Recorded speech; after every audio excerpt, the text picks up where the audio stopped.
إن الله بصير بالعباد ولا حول ولا قوة إلا بالله العلي العظيم حسبنا الله ونعم الوكيل نعم المولى ونعم النصير أعوذ بالله من الشيطان اللعين الرجيم بسم الله الرحمن الرحيم الحمد لله الذي لا مضاد له في ملكه ولا منازع له في أمره ولا شبيه له في عظمته ثم الصلاة والسلام على رسوله الكريم الأمي المكي المدني القرشي الهاشمي أبي القاسم محمد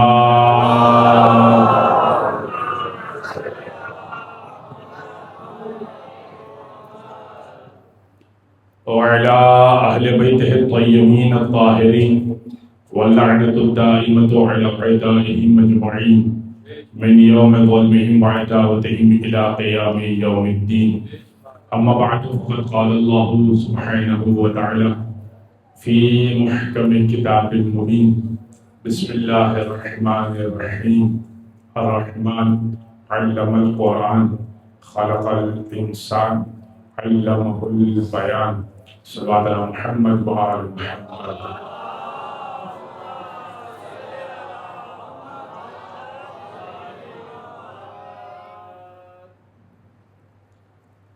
حضرت محترم علم و اخلاق اہل بیت کے عنوان سے ہماری یہ گفتگو کی 8ویں نشست ہے، اور اس سے پہلے کہ میں اپنے موضوع کے اوپر کچھ گفتگو کروں، تمہیدی گفتگو کے عنوان سے ایک روایت آپ کی خدمت پیش کرنی ہے۔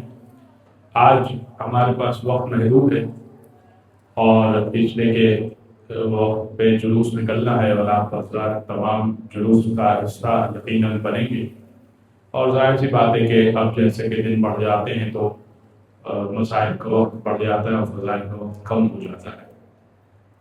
انس حضرمی ایک راوی ہے اور یہ اہل سنت کے راوی ہیں، اور متوکل عباسی کے زمانے میں یہ اہل سنت کے راوی یہ محدث تھے، حدیث بیان کیا کرتے تھے۔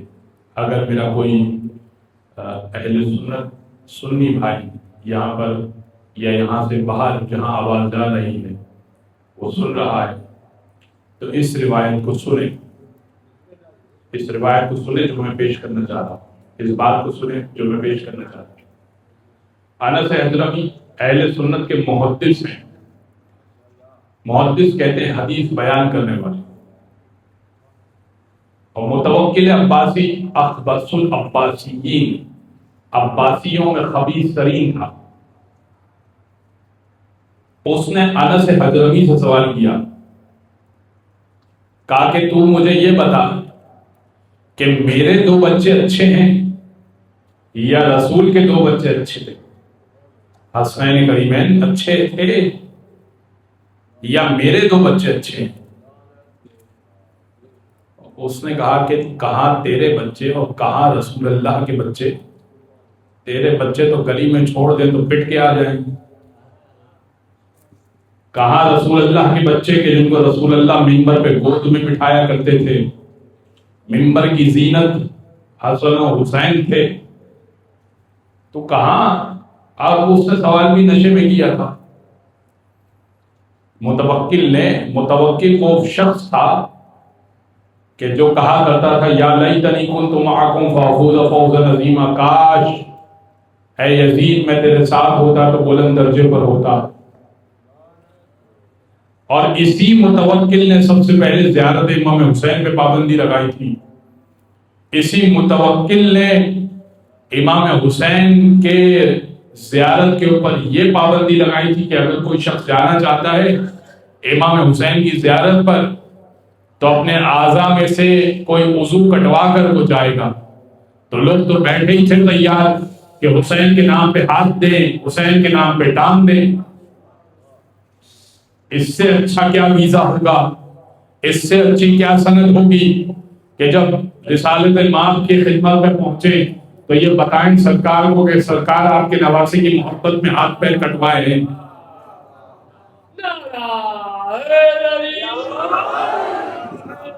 تو متوکل نے دیکھا کہ لوگ باز تو نہیں آ رہے، شیعہ قوم باز نہیں آ رہی، اور ویسے بھی باز نہیں آتی قوم، آپ جتنی پابندی لگا دیں اگلے دن تعداد تو بڑھی بھی ہوتی ہے، ایک دن آپ بلاس کریں اگلے دن عوام زیادہ ہوتی ہے، یہ افراد سمجھتے ہیں کہ دھماکے سے عوام کم ہو جائے گی، آپ دھماکہ کریں اگلے دن عوام 2 گنا آ جائے گی۔ وہ جو دوسری زیادہ آئی ہے وہ اس شوق میں آئی ہے کہ ہمیں بھی شہادت چاہیے تھی۔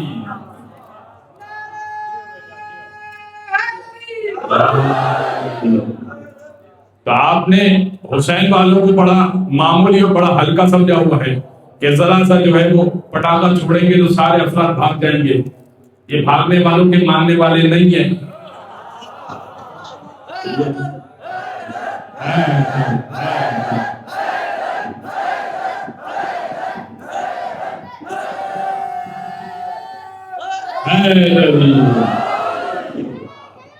اللہم صلی اللہ۔ تو اس نے کہا کہ سوال میرا یہ ہے کہ یہ بتا کہ میرے بچے اچھے ہیں یا ہنستے ہیں؟ تو اس نے کہا کہ ظاہر سی بات ہے کہ ہنستے ہیں۔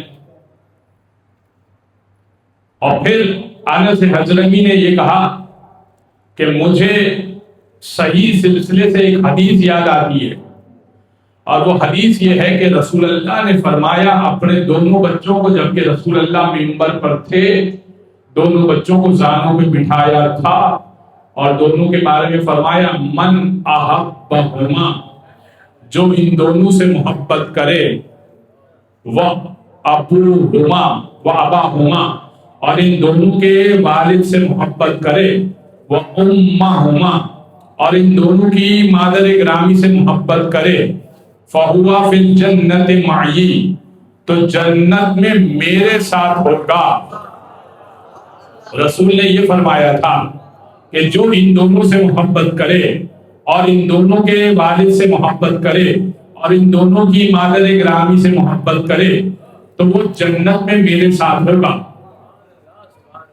جیسے ہی اس نے متوکل نے یہ حدیث سنی تو اس نے کہا کہ اس کو 1000 کوڑے لگائے جائیں۔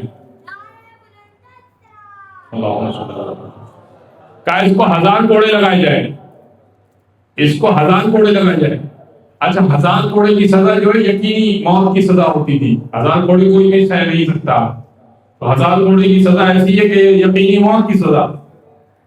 تو دربار میں سب نے کہا کہ حضور علی جاں یہ اہل سنت ہے، یہ سنی ہے، یہ شیعہ نہیں ہے کہ آپ اس کو 1000 کوڑے کی سزا دے رہے ہیں۔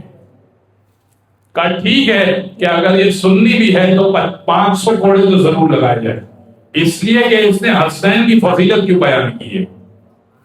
توجہ ہے، یعنی بغض حسنین اتنا غالب ہے، بغض حسنین اتنا غالب ہے کہ اس نے مسلک پہ توجہ نہیں کی۔ بغض علی اتنا غالب ہے، بغض سیدہ اتنا غالب ہے کہ اس نے مسلک پہ توجہ نہیں کی۔ اس نے کہا سزا دی جائے تو کوئی میرا بھائی کسی بہکاوے میں نہ آ جائے، کسی کے بہکاوے میں نہ آ جائے کہ علی کی محبت ہے تو ہم مجلس میں نہ جائیں، کہ کسی کو خوش کر لیں گے، کسی سیٹ کو خوش کر لیں، کسی کو خوش کر لیں، وہ ویسے بھی خوش نہیں ہونے والے۔ آپ آ جائیے مجلس میں، کم از کم حسین کی ماں تو راضی ہو جائیں گی۔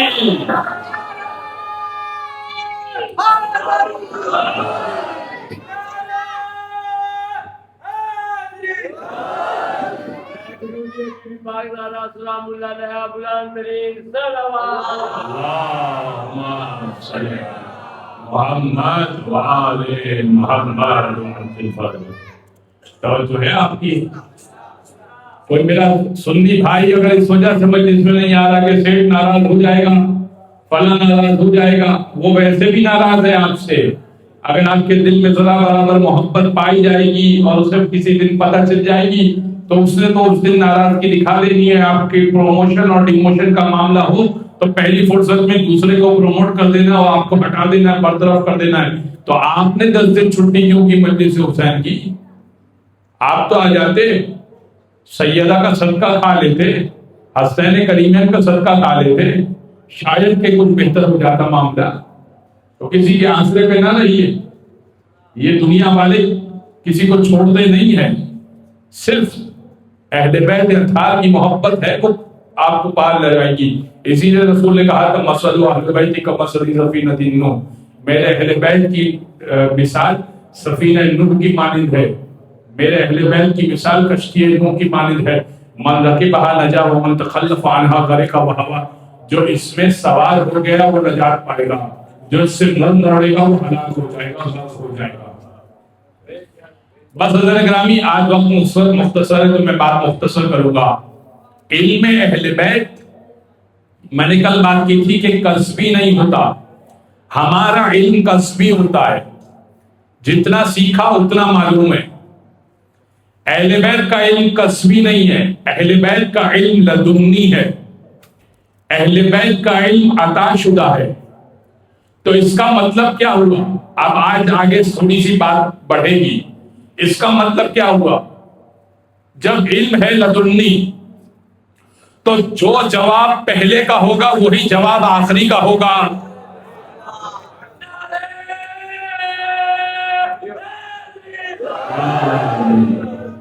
بھائی آپ کسی ڈاکٹر کے پاس جاتے ہیں اپنی بیماری کو لے کر، اس کو میں آسان کروں گا تو آسانی سے سمجھ میں آئے گا.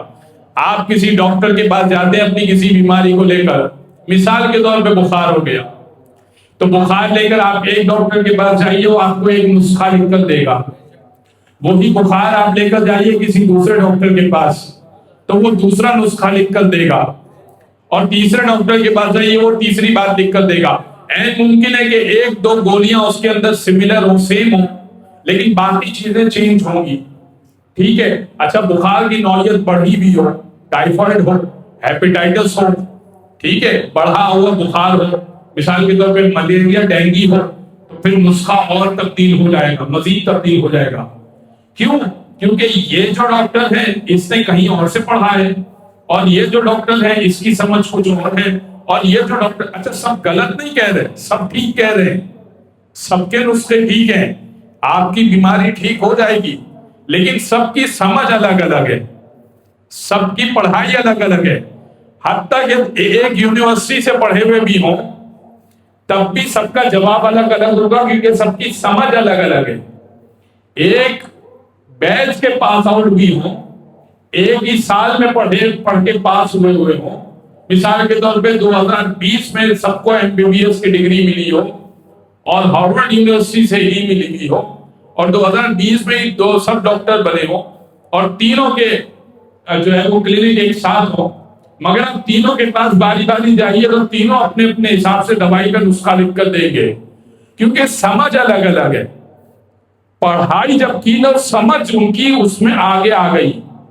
لیکن یہ معاملہ اہل بیت کا نہیں ہے، یہ معاملہ اہل بیت کا نہیں ہے، اس لیے کہ یہاں پہ سمجھ اور علم دونوں اللہ کا دیا ہوا ہے.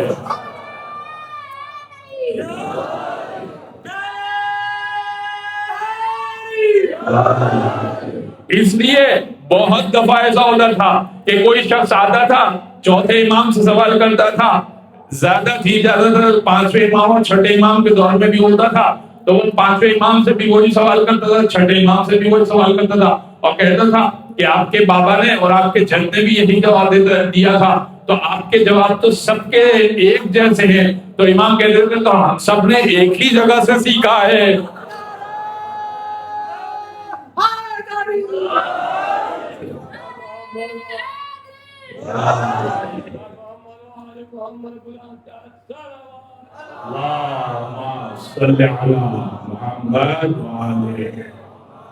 اور دوسری بات، جب علم ہوگا لدنی، پروردگار کی طرف سے ہوگا. دوسری صفت، جب علم ہوگا لدنی، دنیا کے عالم میں اور اہل بیت کے علم میں فرق کیا ہے سمجھانا چاہ رہا ہوں. جب علم ہوگا لدنی، علم کسبی نہیں ہوگا، سیکھا ہوا نہیں ہوگا، اللہ کی طرف سے ہوگا. تو سیکھے ہوئے علم میں تو یہ ہو سکتا ہے کہ نہیں معلوم، ابھی ریسرچ نہیں ہوئی اس کے اوپر، نہیں معلوم ابھی ریسرچ نہیں ہوئی اس کے اوپر. ابھی تحقیق نہیں ہوئی. آپ نے کوئی سوال پوچھ لیا, ہے بہت بڑا عالم, لیکن ابھی وہ کہہ سکتا ہے کہ ابھی اس معاملے میں ہم تحقیق کر رہے ہیں, ابھی یہاں تک پہنچا نہیں ہے علم انسانی. مگر اللہ کی طرف سے دیا ہوا علم ہوگا تو کبھی بھی اہل بیت یہ نہیں کہیں گے ابھی اس پہ ریسرچ نہیں ہوئی, ابھی تحقیق نہیں ہوئی, سوچ کے بتاؤں گا, پوچھ کے بتاؤں گا, معلوم نہیں ہے. جب فوراً سوال ہوگا فوراً جواب ہوگا.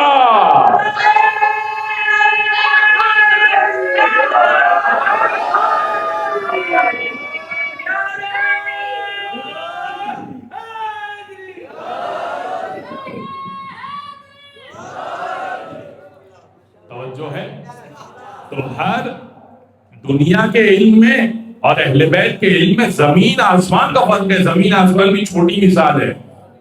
تو اب کوئی ایسا سوال نہیں ہوگا جو ان ایڈریس رہ جائے.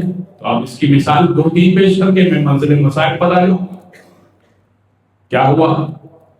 کہا کہ ایک بڑا اتنا مشہور مسئلہ ہے, عامۃ المسلمین میں اتنا معروف مسئلہ ہے کہ آپ کو بڑا مسئلہ پیش آتا ہوگا, یعنی یہ آفیسز کام کرنے کی جگہوں پر پیش آنے والا مسئلہ ہوگا.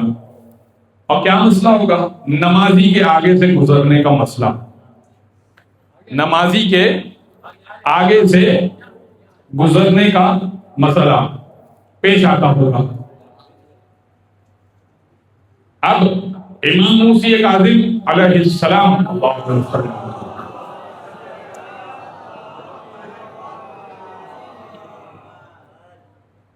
ایک گزرگاہ پہ نماز پڑھ رہے تھے.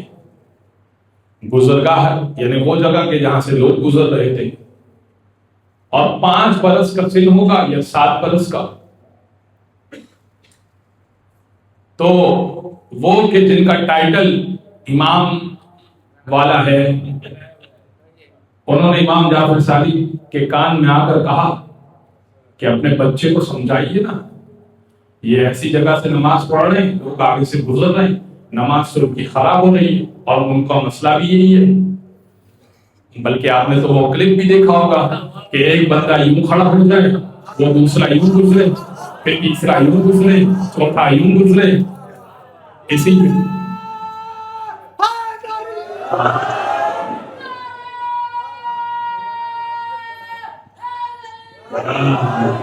اسی میں قوم کو الجھا کے رکھا ہوا ہے تاکہ اہل بیت تک نہ آ سکے.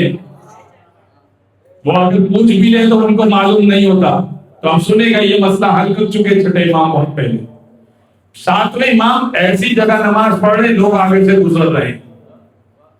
تو کسی نے امام جعفر صادق کو یا چھٹے امام کو کہا بچے کو سمجھائیے نا, ایسی جگہ نماز پڑھ رہے, لوگ آگے سے گزر رہے.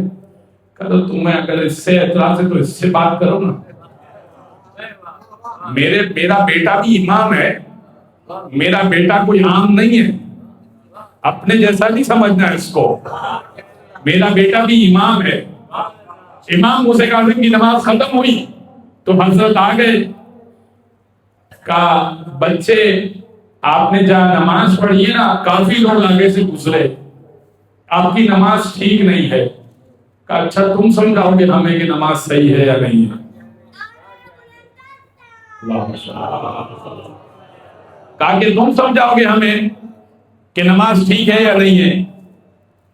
کہ نماز یہی ٹھیک ہے, اور آگے سے گزرنے سے نماز پہ کوئی فرق نہیں پڑتا. تم نے اپنے پاس سے اسے وضع کیا ہے, اپنے پاس سے اس کو نکالا ہے, امت کو بھی بیوقوف بنا رہے اور امام کے پاس بھی اب لے کر آ گئے ہو یہ بات. کہا آپ کے پاس کوئی دلیل ہے اس پر؟ کہا پہلی بات تو دلیل وہ دیتا ہے جو نئی چیز ایجاد کرتا ہے. ایک تو چیز نئی خود ایجاد کی ہے, آپ پہ دلیل دوسروں سے مانگ رہے ہیں. بھائی آپ ہم سے علم کی دلیل مانگتے ہیں, آپ دیجئے نا, رسول نے علم علی کو نہیں دیا تھا.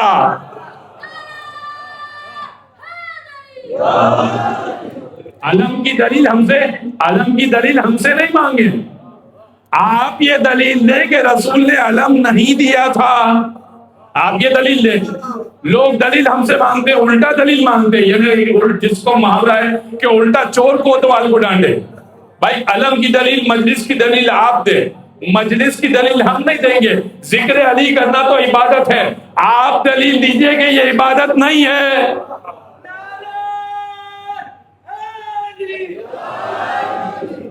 تو آپ سے اگر کوئی دلیل مانگا کرے نا کہ آپ مجلس کی دلیل دیں، آپ اس سے پوچھیں کہ یہ اس پہ کیا دلیل ہے کہ یہ کام حرام ہے، یہ کام حرام کام ہے، اس پہ دلیل دے دیں. تو سنیے گا، امام نے کہا اول تو پہلے تو دلیل تجھے دینی چاہیے.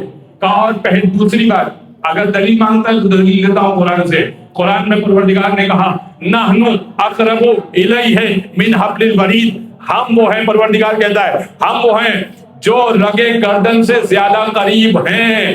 وہ خدا جو رگے گردن سے زیادہ قریب ہو، اس کے درمیان نماز میں لوگ نہیں آ جاتے.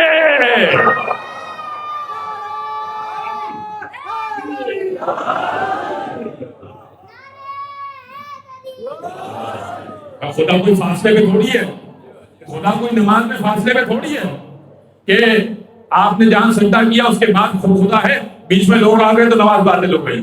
وہ رگے گردن سے زیادہ قریب ہے، پروردگار قرآن میں کہہ رہا ہے جو رگے گردن سے زیادہ قریب ہے. لوگ کہاں سے آ گئے بیچ میں؟ کہ آپ کو آگے کچھ رکھنا پڑے گا، حتیٰ کہ بعض سبحانے کا ایک تسبیح رکھ دو. کیوں رکھے کوئی تسبیح؟ جو خدا رگے گردن سے زیادہ قریب ہے، جس سے میں اگر بات کرنا چاہوں تو میں بھی تسبیح کروں تو اس کے آگے کچھ بھی ہو یا نہ ہو، اس سے کیا فرق پڑتا ہے؟ میرا ذکر پروردگار تک پہنچے گا. اور انہی صاحب نے اپنی ایک نشست میں، بس اس سے زیادہ کوئی گفتگو، اپنی ایک نشست میں کہا، بیٹھے ہوئے تھے، کہنے لگے کہ جعفر صادق بہت بڑے عالم، اللہم صلی علی محمد، کہ جعفر صادق بہت بڑے عالم ہیں، مگر مجھے ان سے 3 اعتراضات اور اختلافات ہیں. کہ ایک تو وہ یہ کہتے ہیں کہ خدا نظر نہیں آئے گا، خدا نظر آئے گا، قیامت میں نظر آئے گا. اور ہے ہمارے کچھ بھائیوں کا عقیدہ، وہ کہتے ہیں وہی قیامت میں خدا نظر آئے گا. اللہ قرآن میں واضح کہہ رہا ہے لن ترانی یا موسیٰ، اے موسیٰ تم کبھی مجھے نہیں دیکھ سکتے. موسیٰ کی قوم نے ضد کی تھی، اے موسیٰ ہمیں دکھا دے پروردگار، تم کلام کرتے ہو تو دکھا بھی دو. کا پروردگار سے بات کرتا ہوں تو وہ بھی بات بھی کسی ذریعے سے ہوتی ہے کہ اللہ آواز درخت میں پیدا کرتا ہے، آواز کی تجلی وہ طور پہ پیدا کرتا ہے تو بات ہوتی ہے. ورنہ اللہ کی کوئی آواز بھی نہیں ہے. اللہ کسی لہجے میں گفتگو کرتا ہے، اللہ کا کوئی لہجہ نہیں ہے.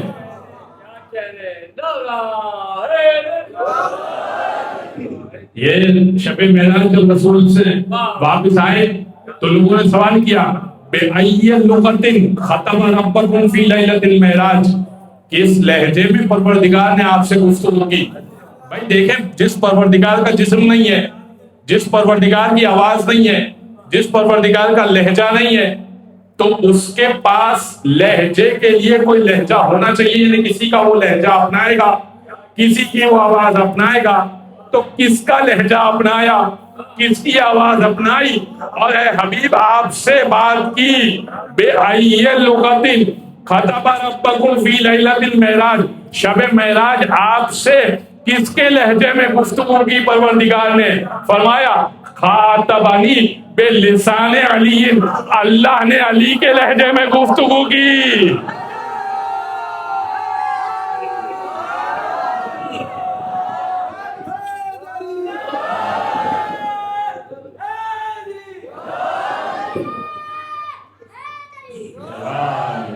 عقیدہ یہاں سے واضح ہو جائے، نہ اللہ کا لہجہ ہے، نہ اللہ کی صورت ہے، نہ اللہ کا بدن ہے، نہ اللہ کے ہاتھ ہیں، نہ اللہ کا چہرہ ہے. اللہ جسم و جسمانیت سے پاک ہے. اللہ نور السماوات والارض، اللہ قرآن میں کہہ رہا ہے. اللہ آسمانوں پر بھی نہیں ہے.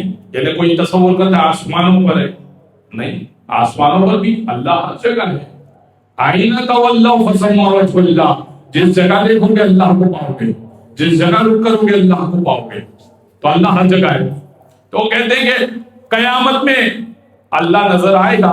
اچھا وہ صاحب جنہوں نے 2 سال پڑھائی کی تھی امام جعفر صادق کے بعد، دیکھیں 4 کلاسیں پڑھنے کے بعد اگر اپنی اکیڈمی کوئی کھول لینا تو وہ کوچنگ کے بچے فیل ہو جاتے ہیں. ٹھیک ہے, 4 کلاسیں پڑھنے کے بعد میٹرک پورا کیا نہیں ہے اور اپنا کوچنگ سینٹر کھول لیا, تو انہوں نے بھی یہی کیا تھا. 4 جماعتیں امام جعفر صادق کے پاس پڑھ لی اور اپنا کوچنگ سینٹر کھول لیا. تو جب اپنا کوچنگ سینٹر کھولا تو اس میں ایک گفتگو ہو رہی تھی, وہ گفتگو آپ کو سنا رہا ہوں. کہا جعفر صادق بہت بڑے عالم, لیکن مجھے ان سے 3 اعتراضات ہیں. پہلی بات تو وہ کہتے ہیں اللہ نظر نہیں آتا. کہا بے شک نظر نہیں آتا, لیکن قیامت میں نظر ضرور آئے گا. جو چیز ہوتی ہے نا وہ نظر بھی آتی ہے. اب یہ کیسے ہو سکتا ہے کہ کوئی چیز ہو اور نظر نہ آئے؟ یہ کیسے ہو سکتا ہے کہ کوئی چیز, اعتراض واضح, کوئی چیز ہو اور نظر نہ آئے, یہ کیسے ہو سکتا ہے؟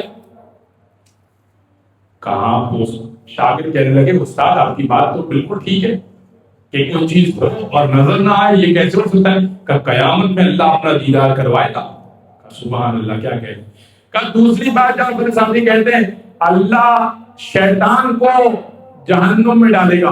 بھلا عجیب بات ہے, جہنم میں کیوں ڈالے گا؟ جہنم میں آگ ہے, شیطان بھی آگ کا بنا ہوا ہے, تو آگ پر آگ کیسے اثر کرے گی؟ آگ پر آگ کیسے اثر کرے گی؟ اللہ یقیناً شیطان کو کسی اور جگہ ڈالے گا, جہنم میں نہیں ڈالے گا. اس لیے کہ آگ کے اندر آگ ڈالی جائے تو کیسے کیا فائدہ ہوگا اس کا. اس لیے میں جعفر صادق کی اس بات سے اتفاق نہیں کرتا. کل تیسری بات جعفر صادق کہتے ہیں کہ انسان جو کرتا ہے اپنے کیے کا ذمہ دار ہے. بھائی میں اگر اللہ نہ کرے کسی کو تھپڑ مار دوں تو میں اپنے کیے کا ذمہ دار ہوں, اپنے اعمال کا جواب دوں. کل نہیں, کب میں اس بات سے اختلاف کرتا ہوں. انسان جو کچھ کرتا ہے اللہ کے حکم سے ہوتا ہے, جو کچھ کرتا ہے اللہ کے حکم سے ہوتا ہے. اس لیے کہ ان اللہ علی کل شیء قدیر, اللہ ہر چیز پر قادر ہے. تو اللہ چاہے تو اس کام کو رکوا دے, لیکن اللہ رکوا نہیں رہا تو اس کا مطلب اللہ چاہتا ہے کہ یہ کام ہو. اعتراض سمجھ میں آ رہا ہے؟ یہ کیوں ایجاد کی گئی ہے یہ باتیں اس لیے ایجاد کی گئی ہے تاکہ ابا کو بچایا جا سکے. ابا نے علی کے مقابلے میں آ گئے ابا, تو ابا کو بچایا جا سکے. پھر ابا کے بیٹے جو ہے حسین کے مقابلے میں آ گئے. کہ جو ہوتا ہے اللہ کی مرضی سے ہوتا ہے. اللہ چاہتا تو حسین کو بچا لیتا, اللہ چاہتا تو علی کو بچا لیتا. ابھی جواب آ جائے گا اس کا, ابھی جواب آ جائے گا. کہ انسان تو مجبور ہے, انسان کے پاس اختیار نہیں ہے. لہذا جعفر صادق یہ بات کہتے ہیں نا, یہ بات غلط کہتے ہیں. جو ہوتا ہے اللہ کی مرضی سے ہوتا ہے, اللہ کی مرضی کے بغیر نہیں ہوتا. اللہ ہر چیز پر قادر ہے. اسی بزم میں امام موسی کاظم کا ایک صحابی بہلول دانا بیٹھے ہوئے تھے. اب بہلول, انہوں نے ایک مٹی کا ڈھیلا اٹھایا, پتھر نما, زور سے مارا, ان کی پیشانی پہ لگا. جب لگا تو شاگردوں نے, مسجد کوفہ کی بات ہے, کوفہ کی بات ہے, شاگرد پیچھے بھاگے, بہلول آگے آگے. اب بیچارے کو بھاگنے کی اتنی پریکٹس نہیں تھی بہلول کو.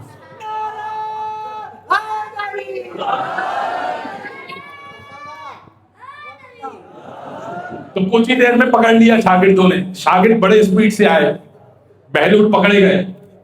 بہلول پکڑے گئے تو سب نے مارنا شروع کر دیا. بہلول خبردار مجھے مارا, یہ کیس قاضی کے سامنے لے کر جائے. قاضی کے سامنے کوفہ میں لے کر گئے. وہ حضرت جو ہے اپنا ماتھا پکڑ کے آئے قاضی کے سامنے. کہا کہ مدعا پیش کیا جائے. کا مدعا یہ ہے کہ اس نے مجھے زور سے مارا ہے. کہا اچھا. کہا حضرت ابھی اپنی کلاس میں فرما رہے تھے, کوچنگ سینٹر میں حضرت اپنی کلاس میں فرما رہے تھے کہ جو ہوتا ہے وہ دکھتا ضرور ہے. تو ان کو کیا ہو رہا ہے؟ کا درد ہو رہا ہے. کہا دکھا دیں اگر مجھے, یہ اگر یہ دکھا دیں تو میں ماننے کو تیار ہوں کہ میں نے ان کو مارا ہے. اب کیا دکھائیں؟ درد کہاں دکھتا ہے؟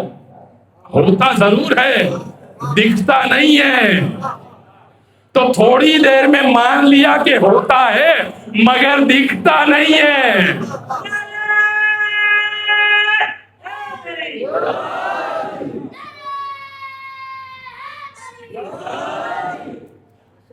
انہوں نے مجھے قاضی سے کہہ رہے کہ انہوں نے مجھے پتھر کا ڈھیلا مارا ہے، مٹی کا ڈھیلا مارا ہے، تو مجھے بہت تکلیف ہو رہی ہے. کہا جھوٹ بول رہے، جھوٹ بول رہے یہ آدمی.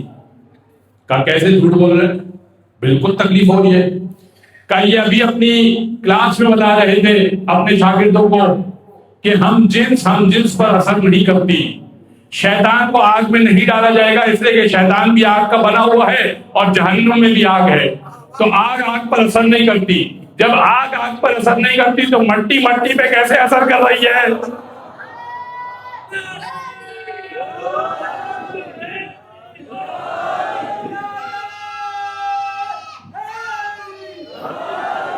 بس دوسرا جواب بھی مل گیا، حضرت کو دوسرا جواب بھی مل گیا. کہنے لگے مگر مارا تو تم نے ہے نا؟ کہا نہیں، جو کرتا ہے اللہ کرواتا ہے. ہم نے تھوڑی مارا ہے، جو کرتا ہے اللہ کرواتا ہے. اگر اللہ چاہتا تو مجھے روک دیتا.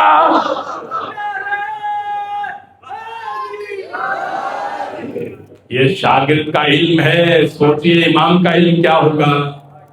یہ شاگرد کا علم ہے عزیزان گرامی، جو ایک پتھر کا ڈھیلا مار کر توجہ دلا سکتا ہے کہ تیرے عقائد باطل ہیں.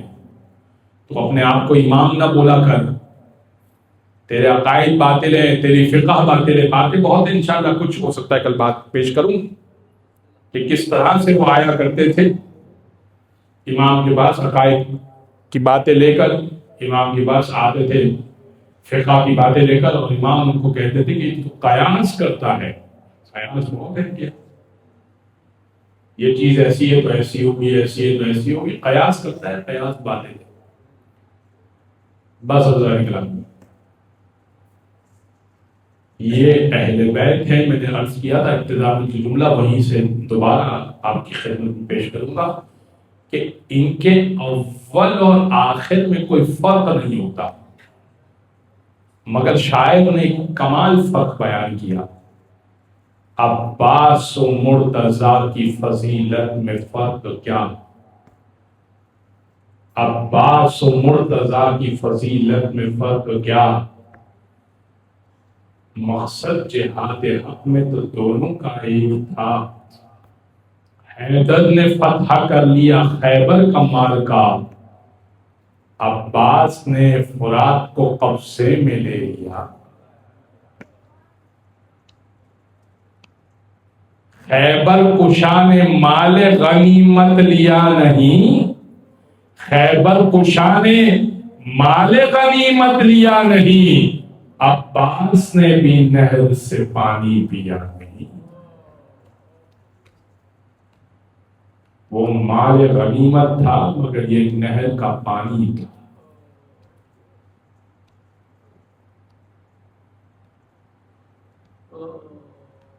آج 8 محرم آ گئی عزیزوں، یہ دن ہم سے رخصت ہو گئے. آج ذکر ابوالفضل عباس ہے. میرے کسی بچے کے ذہن میں یہ بات نہ آئی اس لیے میں بیان کر دیتا ہوں. ممبر سے میں اکثر کبھی بیان کرتا ہوں کہ ایسا نہیں ہے کہ 8 محرم کو ابوالفضل عباس کی شہادت ہوئی ہے، 6 محرم کو علی اصغر کی شہادت ہوئی ہے، سب کی شہادت 10 کو ہوئی ہے. مگر ہمارے پاس اتنا وقت نہیں ہو سکتا کہ ہم سب کا بیان کریں.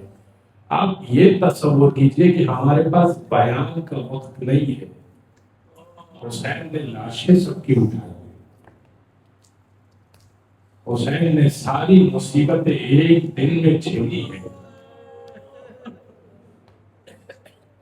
6 ماہ کے بچے سے لے کر 110 سال کے بوڑھے صحابی تک سب کا لاشا اٹھایا حسین. ایسے میں بار بار ابوالفضل عباس آتے ہیں، آقا اجازت دے دیجئے، آقا اجازت دے دیجئے، آقا اجازت دے دیجئے. عباس آپ میرے لشکر کے علم بردار ہیں، عباس آپ میری لشکر کے علم بردار ہیں. 5 منٹ اوپر ہو جائیں گے. سنیے گا، مجھے 10 بجے ممبر چھوڑنے کا کہا ہے، 10:05 تک ممبر میں مصائب کا ذکر کروں گا، اس کے بعد انشاءاللہ ذہن میں تمام آگے. شب عاشور حضرت عباس اپنی تلوار چمکا رہے تھے. کیسے؟ تیز کر رہے تھے دھار، اور حبیب سے کہہ رہے تھے، اور حضرت علی اکبر سے کہہ رہے تھے، علی اکبر اور حبیب تم دونوں نا میمنہ اور میسرہ سنبھال لے گا، میں قلب لشکر کو سنبھالوں گا، اور تم دونوں گھیرتے گھیرتے مجھ سے قلب لشکر پہ ملاقات کرنا. یہ جو مقام و مرتبہ ہے نا عباس کا، یہ مرتبہ اور فضیلت شجاعت کی وجہ سے نہیں ہے. عباس کا اپنا سر حسین کے آگے خم کرنے کی وجہ سے. تاریخ میں کوئی ایک مقام ایسا نہیں ہے جب حضرت عباس نے ایک مشورہ بھی دیا ہو امام حسین. صاحب بصیرت تھے مگر آقا کو مشورہ نہیں دیا، جیسا مولا نے کہا ویسا کر دیا. پوچھا نہیں کیوں، آقا اگر یوں کر لیں تو ایسے کر لیں. عباس نے قرآن سے خیمے آقا ہٹا دیے. عباس جنگ کی اجازت نہیں ہے، مولا نہیں ہے. یعنی آپ تصور کریں کہ جس کو پیدا ہی اس نے کیا ہے، عباس تمہارے ہاتھ حسین کے لیے، عباس تمہیں حسین کے لیے پیدا کیا ہے.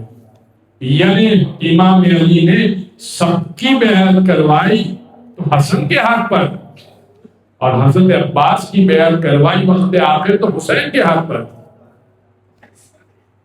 حضرت عباس کے لیے وقت آخر حسین کا یہ حکم کہ عباس جنگ کرنے کی اجازت نہیں ہے، فقط اتنی تلوار چلانا کہ جتنی تمہیں اپنی حفاظت کے لیے ضرورت. اگر کوئی حملہ کرے تو جوابی حملہ کرنے کی اجازت ہے، خود سے بات کرنے کی اجازت نہیں ہے. یہ بڑا مشکل کام ہے. اور پھر ماتھے پہ شکن نہ ہے عباس کے، وہ یہ نہ کہیں کہ مولا یہ اس دن کے لیے تو پالا تھا، اس دن آپ کہہ رہے ہیں کہ جنگ کرنے کی اجازت نہیں ہے. نہیں، ایسا کہیں ملتا ہی نہیں. اور حکم امام میں تو خط مولا نے کہہ دیا تو کہ یہ مولا کا حکم. فنظر یمین و شمال، عباس سے دائیں دیکھا، عباس سے بائیں دیکھا. آقا اب تو لشکر بچا ہی نہیں، میں تو صبح سے لے کے شام ہو گئی، اب تو آپ کے ساتھ میں بھی اٹھا کے لاشیں تھک گیا ہوں. اب تو گود کے پالے ہونے محمد کے لاشیں آ گئے. مولا اب تو اجازت دے دیجیے، لیکن اب بھی اجازت نہیں مل رہی. خیمے میں گئے، سکینہ کے گرد چھوٹے چھوٹے بچے جمع تھے. بچے کہہ رہے تھے حیدر کرار کی پوتی ہو نا، ایسا کیوں نہیں کرتی کہ ہمارے لیے پانی کی کوئی سبیل کرو. چھوٹے چھوٹے کوزے سب کے ہاتھ میں ہیں، چھوٹے چھوٹے کوزے. ہائے پیاس، ہائے پیاس، العطش العطش، ہائے پیاس. شدید پیاس ہے بچوں کو. بچہ پیاس سے کیسے بھی لگتا ہے، بڑا پیاس کچھ بھی برداشت کر لیتا. حضرت عباس سے جناب سکینہ کو اٹھایا اور لے کے چلے. علم کے ساتھ آپ نے مشق سکینہ ضرور دیکھی ہوگی، لے کے چلے. بس میں جب علم کے ساتھ مشق سکینہ دیکھتا ہوں نا تو میں عباس کی طرف سکینہ دیکھتا ہوں. لے کے آئے امام حسین کے پاس، حضرت سکینہ کا واسطہ لے کر جنگ کی اجازت چاہتے ہیں.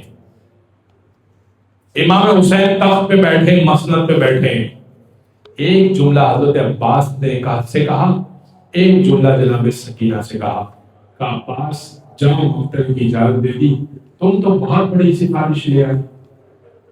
اور جناب سکینہ سے کہا، سکینہ ابھی تو سفارش کی بن کر آئی ہو نا، تھوڑی دیر بعد ایسے تماچے آئیں گے چچا بڑا یاد آئے گا. ادھر حضرت عباس جانے کی تیاری کر رہے ہیں، ادھر جناب زینب نے تمام مستورات اہل حرم کو جمع کیا، اور جناب زینب نے اہل حرم کی عورتوں کو جمع کر کے کہا کل رات میں نے تم سے ایک وعدہ کیا تھا. کل رات عورتوں نے شب عاشور عورتوں نے ایک سوال کیا تھا جناب زینب سے، کہا بی بی کل جب جنگ ہوگی تو ہمارے ساتھ کیا ہوگا؟ ہمارے مردوں کے ساتھ، ہمارے مرد تو مارے جائیں گے، ہمارے ساتھ کیا ہوگا؟ اور جناب زینب نے وعدہ کیا تھا، میں تم سے وعدہ کرتی ہوں تمہارے پردے اور میرا پردہ سلامت رہے گا. جیسے یہ بات جانے لگے نا، بیویوں کو جناب زینب نے جمع کیا. بیویوں ذرا قریب آنا. بیوی آئی، کل رات تم سے میں نے وعدہ کیا تھا نا کہ تمہارے پردے بھی سلامت رہیں گے اور میرے پردے بھی سلامت رہیں گے. بیویوں اب تو مجھے اپنے پردے کا بھی نہیں پتا، تمہارے پردے کی تو اللہ خیر کرے. اس لیے کہ جس کی بنیاد پر میں نے کہا تھا نا کہ اللہ تمہارے پردے کو سلامت رکھے گا اور میرے پردے کو، وہ اب جا رہا ہے جنگ کرنے کے لیے. اب نہیں معلوم کہ پردہ بچے گا یا نہیں بچے گا. ادھر حضرت عباس چلے. حضرت عباس، ہاں میں دیکھ رہا ہوں کچھ لوگ نہیں برداشت کر سکیں گے تو پوری پڑھوں گا یا نہیں. سنیں، حضرت عباس چلے. ہیبت حضرت عباس ایسی تھی کہ لشکر چھٹتا گیا، لشکر چھٹتا گیا. 30,000 نے خود ہی راستہ دے دیا. یعنی ہیبت حضرت عباس ایسی ہے کہ کسی میں ہمت نہیں ہے کہ حضرت عباس پہ وار کر سکے.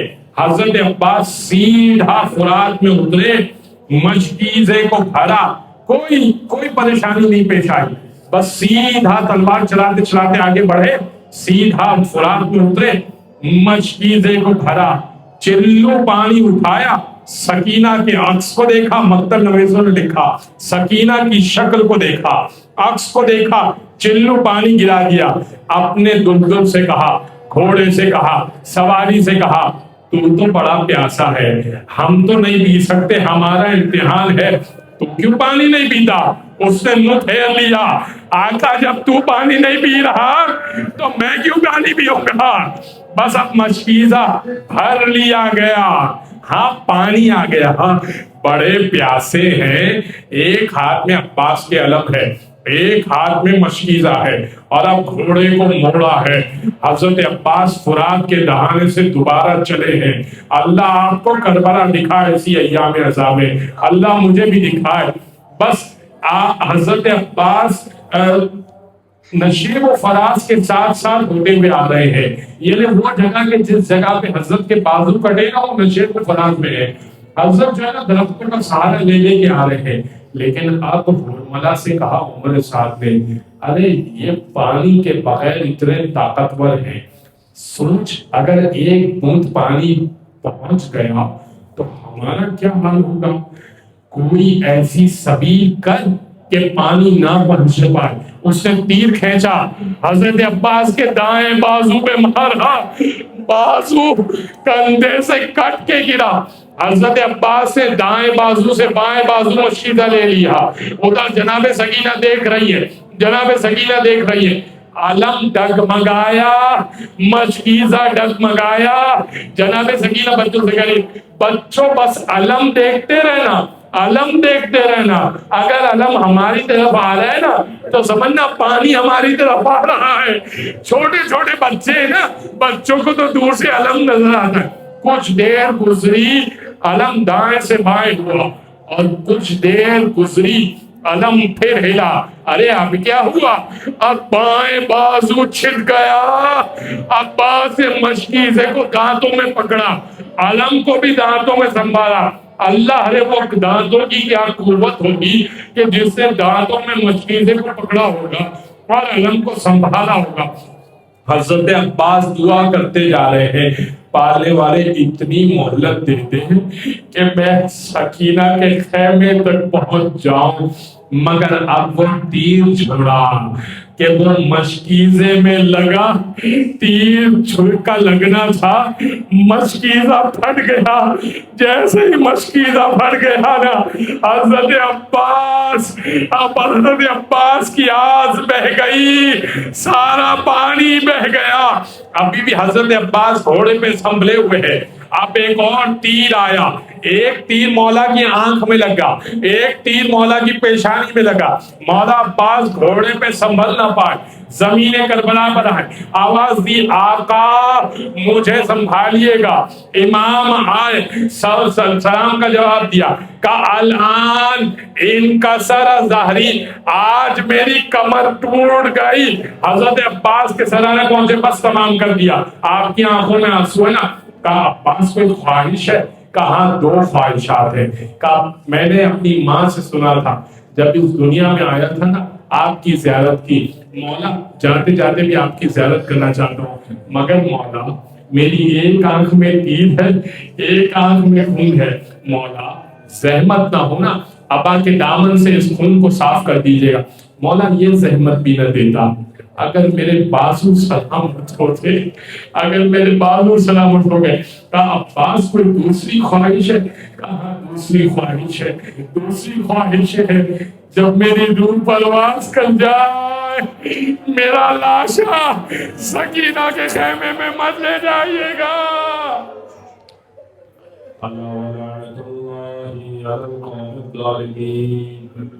سيعلم الذين ظلموا يوم القيامة ينقلبون ما تربح السلام